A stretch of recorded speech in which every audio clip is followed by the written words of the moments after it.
much for that. My name is Representative Erica Thomas, and I stand here sad and angry, just like everyone that stands behind us. I am here to introduce the mother of Jayvis Benjamin, Monte Benjamin.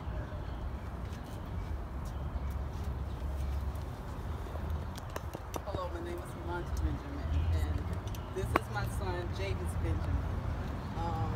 Like Ms. Likes, I have been on this journey of getting justice for my son for approximately 7 years.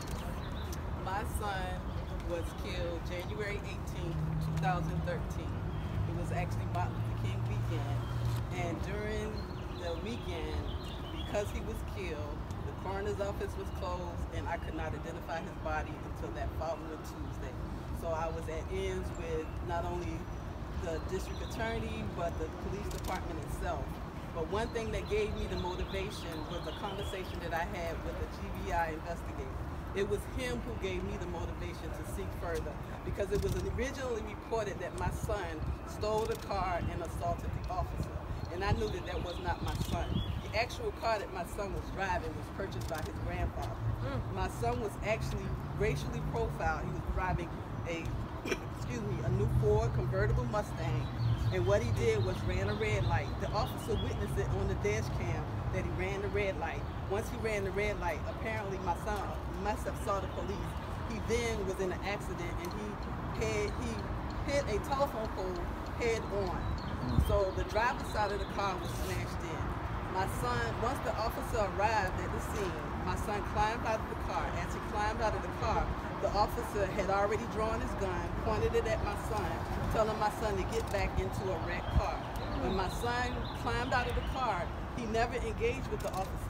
On the dash cam video that we saw during the grand jury hearing, my son was facing the neighbors in that community, because when he hit the pole, the power went out, so everyone came out of their homes. My son raised his hand, had his hands raised, and he said, "Do y'all see what he's trying to do to me?" Looking at the people in the community. And as he turned towards the officer then shot him in the heart. From that scene, you could see from the videotape that we saw during the grand jury hearing, the police car surrounded my son. When the paramedics arrived, she screamed out, "Move the cars out of the way so we can get to the victim." And you could see where they were communicating with him. After that, we had to wait 2.5 years for them to finally take my son's case before a grand jury hearing. It was done in DeKalb County. It was by the former DA, Robert James. It was then that he called me and asked me and my son that we can appear during the grand jury hearing. For myself, they allow us to stay there during the entire hearing. On April 30th, 2015, the grand jury strongly advised indictment of the officer based on the dash cam video. So with that being said, he also announced on the news, he did a press conference, that on May the 1st, he will be issuing a criminal warrant for an arrest. But then he waited a year later, which was March the 12th, to announce that he had to get special eyes because grand juries are not trained to look at police-involved shootings. So he made the shooting justified. Us having to wait those 11 months to deal with what he overturned. And my thing is, I'm kind of with the grand jury reform, because to have been a criminal justice major myself, not to mention his father was a police officer for 8 years. To have what I was taught in school be so contradictory as to how this case was handled with the district attorney, along with the court system itself, it was utterly amazing. I would say it was horrific, simply because 6 months after the district attorney overturned the indictment of the grand jury, Officer Lynn Thomas was promoted to chief of police of his department from sergeant, skipping rank. He did not go through the typical protocol of promotion. He was skipped from sergeant to chief. So he's now over his own investigation. I have went through the entire process all the way up to the Supreme Court. And based on the justice system itself, like I said, from my teaching, everything contradicts everything that I was taught, and it's kind of mentally, it's the reason why I turned away, because I wanted to do forensic investigations. That was my passion. But after what happened to my son, I went in a totally different direction. I went into healthcare. But again, that is the issue with my son, and that if it wasn't for the grand jury hearing and that detective from the GBI, I would have left it alone. But I knew my son. He had no criminal record. He painted murals. My eldest son painted this, drew this picture of his brother. But my son painted a mural of Trayvon Martin at the Boys and Girls Club in Mapleton. Also, he painted a mural for his high school at Towers High School. He was a graduate of 2011. So again, I'm in solidarity with all these mothers, and with me being in solidarity, I go everywhere and I share as many cases that I know of. I've been from Oakland to Minnesota to San Francisco, Arizona, all the above. And every time I go, I carry my Georgia families when I discuss police brutalities. Thank you. Thank you, sis. Thank you. We love you, sister. Thank you. We love you.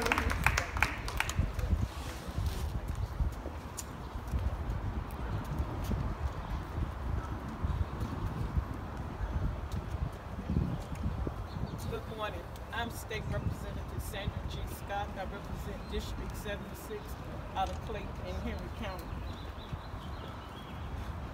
This is hard. It is. Yes, it is. But I stand here with these mothers this morning because I have a son. I have nephews. And I can say that this really hurts. It is time for justice to be done. And at this time, I'm going to introduce Miss Delphine Robinson, the son of Jabril Robinson.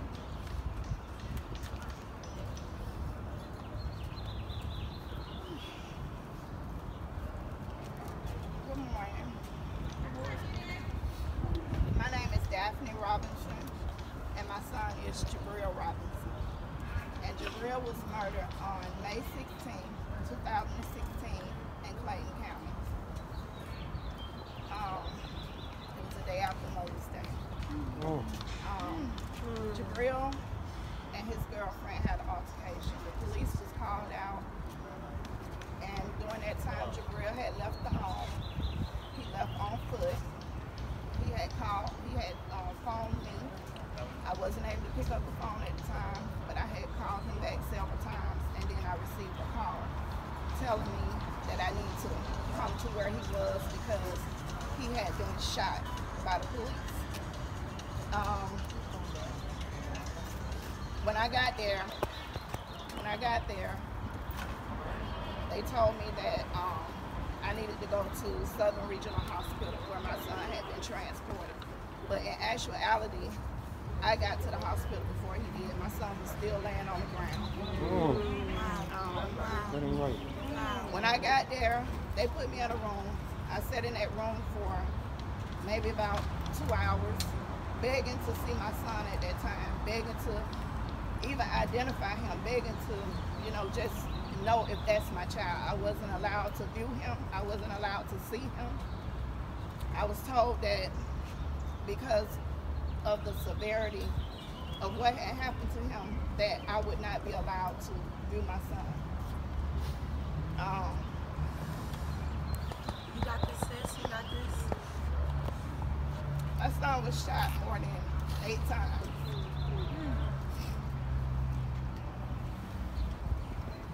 Breathe, sis. Whenever you hear about these police officers, shooting and killing these young black men,